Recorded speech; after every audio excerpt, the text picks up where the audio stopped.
Biology की वजह से क्या है, बहुत से बच्चे भी इतनी टेंशन में आ गए हैं कि उनको लगने लगा है कि पेपर जो है आउट ऑफ एनसीईआरटी जाने वाला है, तो वो अदर बुक उन्होंने उठा के पढ़नी शुरू कर दी, और ये बहुत बड़ी आप मिस्टेक करेंगे।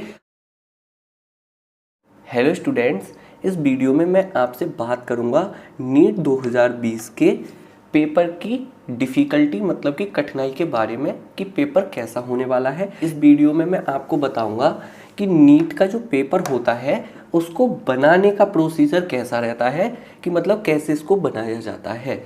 अगर हम बात करें नीट के पेपर की डिफ़िकल्टी के बारे में, तो बहुत से बच्चे जो हैं वो पैनिक हो रहे हैं, टेंशन में हैं। उसके पीछे रीज़न ये है कि जो नीट का पेपर कराती है एनटीए, नेशनल टेस्टिंग एजेंसी, उसने प्ले स्टोर पर अपना एक एप्लीकेशन दे रखा है नेशनल टेस्टिंग अभ्यास नाम से, जिसमें आप पर डे एक मॉक टेस्ट पेपर कर सकते हैं। मॉक टेस्ट पेपर में जो क्वेश्चंस हैं उनमें जो बायोलॉजी के क्वेश्चंस हैं वो एनसीईआरटी से बाहर बहुत ज़्यादा क्वेश्चन है, और दूसरी चीज़ एनसीईआरटी से तो बाहर हैं ही, वो आउट ऑफ सिलेबस भी लेकर चले गए हैं क्वेश्चंस को। नीट पेपर की डिफ़िकल्टी लेवल जानने से पहले आपको उसका प्रोसीजर जानना ज़रूरी है कि कैसे पेपर फॉर्म होता है। देखिए, नीट के पेपर में आपकी फिज़िक्स आती है, केमिस्ट्री आती है और बायोलॉजी आती है। ये 3 पार्ट आपके आते हैं ना। तो देखो, एनटीए क्या करती है, या जो भी पेपर फॉर्म होता है, जैसे नीट का पेपर फॉर्म होता है तो वो 10 प्रोफेसर यहाँ से हायर करती है, 10 प्रोफेसर केमिस्ट्री के लिए और 10 प्रोफेसर बायोलॉजी के लिए। वो जो होते हैं अपनी अपनी सब्जेक्ट में बहुत एक्सपर्ट होते हैं। फिर ये इनसे हर प्रोफेसर से लगभग 100 क्वेश्चन जो हैं सबसे ले लिए जाते हैं। अब मान लीजिए एक सब्जेक्ट के इनके पास 1000 क्वेश्चन आ गए, फिजिक्स के 1000, ऐसे ही केमिस्ट्री के 1000, ऐसे ही बायोलॉजी के 1000 क्वेश्चन इनके पास एनटीए वालों के पास आ जाते हैं। ये ऐसा क्यों करते हैं, जिससे कि किसी को ये ना पता रहे कि फाइनल एग्जाम में क्वेश्चन कौन से आने वाले हैं।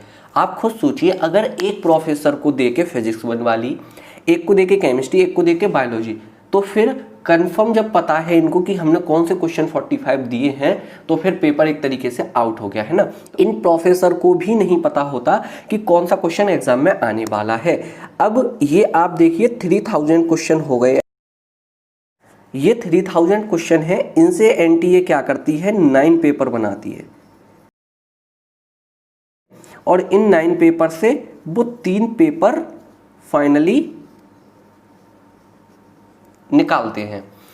अब 3 पेपर के बाद इन 3 पेपर में से एंड टाइम में कोई एक पेपर को एनटीए उठाती है और उसको आप सब लोगों तक अलग अलग सेट के द्वारा भिजवाया जाता है।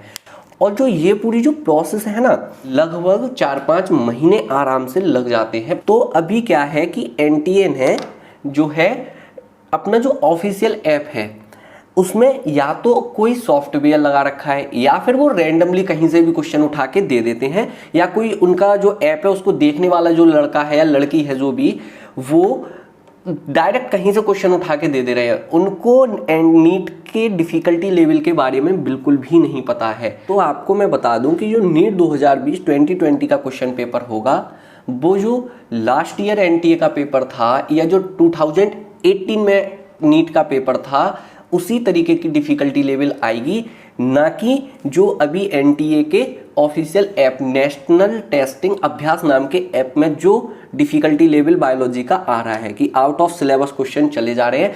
ऐसा बिल्कुल भी नहीं होने वाला है। आप बिल्कुल भी टेंशन मत लीजिए, आपका पेपर एनसीईआरटी से ही आएगा जैसा अब तक आता आया है। एनटीए का जो ऑफिशियल ऐप है उसमें जो क्वेश्चन पेपर है वो अगर इन प्रोफेसर को वो हायर करते तो फिर इनको बहुत टाइम चाहिए था उस सब के लिए भी। अगर डिफ़िकल्टी लेवल जाएगा ज़्यादा से ज़्यादा तो आपका 2018 या 2017 के पेपर की तरह जाएगा, क्योंकि एनटीए ने जो अपना पहला पेपर लिया है ना 2019 का, वो बहुत ज़्यादा इजी पेपर है। मैं आपको सिर्फ इतना सजेस्ट करूँगा कि आपने नीट 2020 के लिए जो अब तक तैयारी करी है आप सिर्फ वही पढ़ते रहिए। बायोलॉजी के लिए स्पेशली मैं आपको कहूँगा कि आप सिर्फ और सिर्फ एनसीईआरटी पर फोकस करिए। बायोलॉजी की वजह से क्या है, बहुत से बच्चे भी इतनी टेंशन में आ गए हैं कि उनको लगने लगा है कि पेपर जो है आउट ऑफ एनसीईआरटी जाने वाला है, तो वो अदर बुक उन्होंने उठा के पढ़नी शुरू कर दी। और ये बहुत बड़ी आप मिस्टेक करेंगे।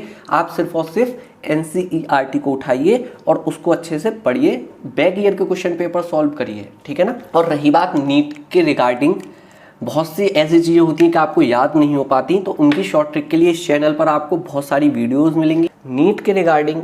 अगर आपको मेरे चैनल से बहुत हेल्प मिलती है तो चैनल को सब्सक्राइब भी कीजिएगा। Thanks for watching and take care और बाय बाय।